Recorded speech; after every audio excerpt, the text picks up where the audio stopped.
Yesterday, I pointed out that Justice Crack issue in Nigeria should be blamed on Omoyore Sowore and the same time Amapi and also this other guy, Randy, or what they call him. You see, Randy Peters. Some people came and were saying, Masha is evil, Masha is this. Let me tell you, let me be very honest with you. Omoyore Sowore has been exposed. There's nothing you tell me. I've listened to a lot of interviews and I've come to one conclusion. The law is the law. The law doesn't know emotion. Justice Crack was arrested. Justice Crack's wife met Barrister Masha and they had a college of lawyers to file for a bail application. This bail application, according to legal principles, it is a law firm that files for a bail or file for a motion. It is that firm that is recognized by the court as the lead counsel, except otherwise, or except while in the session, the client decides that another lawyer in that same case should be the lead counsel and not the original lawyer that filed for the complaint. And that must be done in acceptance with the firm or the lead lawyer that filed for the motion. Now, Barrister Masha filed for the motion of a bail application be granted, alongside with other college of lawyers who were supposed to be there. The letterhead that contained the documents in which the bail application was filed is coming from Barrister Masha law firm.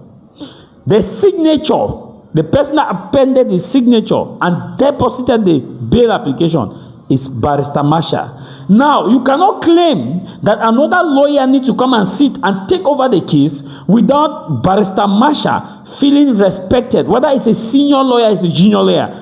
The law in taking over a matter doesn't look at seniority. Seniority to count, it must follow due process, and that due process must be done in accordance with the junior lawyer. That if junior lawyer filed for a motion and a senior lawyer is brought into the case, doesn't mean that that senior lawyer will go to court on the day of the hearing and say that he is a lead counsel, because it is he who filed to represent a client. It is that person the court recognized first as a lead counsel, because the person that brought it. Now, Omoyore Sowore was angry because Barrister Masha Abubakar was seen with VDM enjoying in Turkey, and when VDM was about to see Barrister Masha at the plane for him to come to Nigeria, he said, "I am releasing Barrister Masha to go and free Justice Crack." He did not say that he's selling his lawyer, and that was what Sowore felt like VDM has gotten to him, and so he has to ambush Barrister Masha. When some of you just come and explain things that I don't understand, you see this video, I'll play you the video of the lawyer, another lawyer that was in that same team, that will explain what happened in court, because all those of you making noise online, first of all, you were not inside the court. Randy P was not inside the court when the session was in progress. Omoyore Sowore was not inside the court when the case was in progress. All these people, first of all, entered the court before the judge could enter. When the judge entered the court, DSS asked everybody who is not directly concerned to the case to leave the courtroom, and this involved Omoyore Sowore, Randy P, and Mama P, or whatever they are called. They left the court, and now only the lawyers of the case. And Justice Crack too should be blamed for this. He's responsible for him not being released that Friday. Barrister Masha had every reason to. Now, Barrister Masha came to court. You met him in court before the judge could sit as a senior lawyer or whatever he claimed. You are supposed to meet him and tell him that, say, before the judge sits, I've been asked to take over this case. Can you please permit me to take? It's a please. It's a please. It's not. It is a please. Can you please permit me to take over the case? If he said no, you still back down, because the bottom line was to free Justice Crack. He said, and that lawyer did not meet Barrister Masha. Then when the judge entered the courtroom, the judge called the court in session. And by default, lead counsel present your case. And some of you are so ignorant, your hatred for very dark man has taken away your sense of judgment and your sense of objectivity. During the first hearing last week, Monday, who was the lead counsel? Was Barrister Masha. Barrister Masha was the lead counsel. And the case was read out in court. It was read out. The charges were read out in court.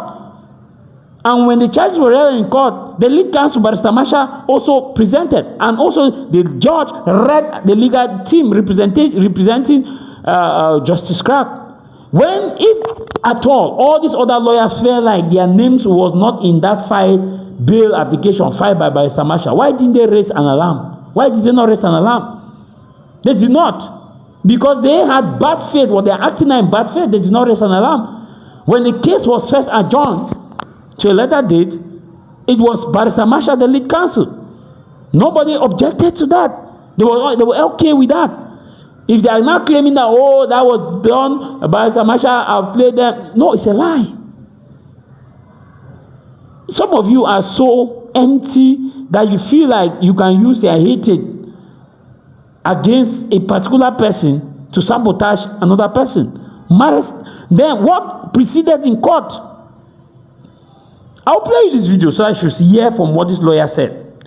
When this confusion started, the judge asked lead counsel, that other lawyer came, Barrister Masha came. The judge looked at Masha and said, but you are the one that filed. You were the lead counsel in the last session. What is happening? Discuss with their legal team. Then they asked Justice Crack, who should be a lead counsel? Who is your lead counsel?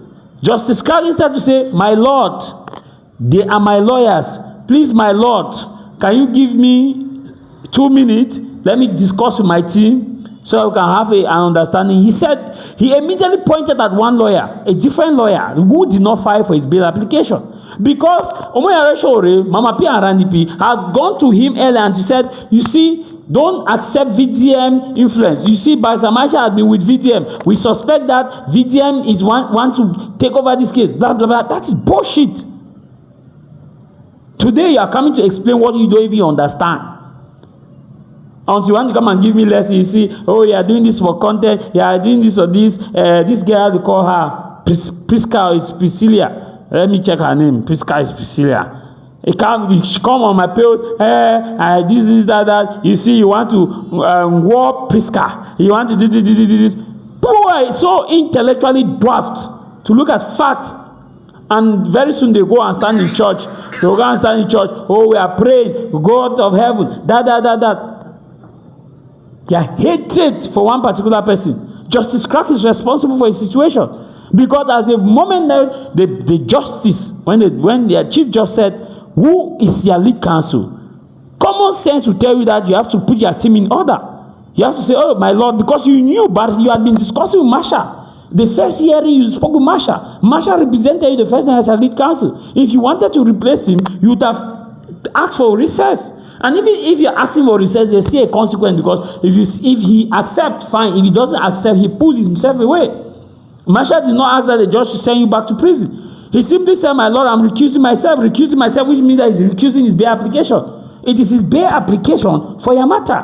If you don't want him, another lawyer should file. Some of you are going out there preaching narrative because you saw Barrister Masha enjoying in Turkey, and Moyo Shoro, the person who plotted this thing, was there when they were harassing Masha. He could not come and say, no, don't harass Masha. Online in-laws. See, you're gonna learn the hard way. I followed him when he traveled. At exactly 1:15 a.m. this morning, I called him. I was awake because I was monitoring him. I called him. I said, Masha, how far? He said he just entered his house. So if he was not interested in getting the guy out, he would not cut short his trip. And when I came in this morning, I was still chatting with him this morning. When I came into court, I met Femi. I said, this is the message that Masha sent to me. Masha sent me a message on WhatsApp that, hold my brief, should in case I come late to court. So, and I showed Femi, I said, this is the message, this is what Masha said. He said no, that he was going to lead. So, and I said, call Masha. He refused. I called Masha in his presence, put it on loudspeaker, and Masha said, I'm already by the court. I want to enter now. And this guy was hearing it. So when Masha entered, the judge gave a hint that If Masha withdraw his appearance, automatically whatever he files is going with him. And Femi was sitting down still challenging Masha's appearance. And it will interest you to know that Femi and Masha, they appeared together on the day of arraignment. So I expected that immediately Femi saw Masha, he was arguing with me, which is fine. But immediately he saw Masha, he should just allow him. And when the judge gave the hint that once you withdraw your appearance, anything you file is going. And what that means is, that means the bail application will not be held today. Okay, to save time. And he saw it. Sorry, sir, to save time and otherwise, the argument is normally the Femi and Masha should have come to terms and condition that is why I'm the leader of that is why you should have been here listening to what he said. That's what I said. So it is very, very clear now. Without satisfying, I also had that in mind. That's why I asked him to address this, because the point, what I heard was clear. Yes. Barrister Masha withdrew his lead cause. Please, let's stop the argument and let us proceed to another thing. Okay, so if you say that, if you say that the interest, the main importance of this case is to free Justice Clark, why do you guys still withdraw the case after you say that your main interest in this case is to free Justice Clark? That's a That is beautiful our question. Absolutely. That is our question. Questions on Why the did you religion of withdraw Nigerians the now. case? What happened Why is, the case was split? what happened is, I think there's an agenda. Immediately that people saw Masha travel out of the country, they saw him with VDM. Something transpired behind the scene. They went to DSS custody. The guy was in DSS custody, met him in DSS custody, and obviously poisoned his mind. So when the court now asked the defendant, Justice Clark, who is your lawyer? He pointed to Femi. It was at that point that since and Justice Clark was aware that Masha filed this bail, Masha appeared for him. I was with Justice Clark's wife on the day we filed this bail application. We were running around. So immediately, since Justice Clark disowned Masha in the presence of everybody in the open court, what does it mean? It means that I don't want you to be my lawyer.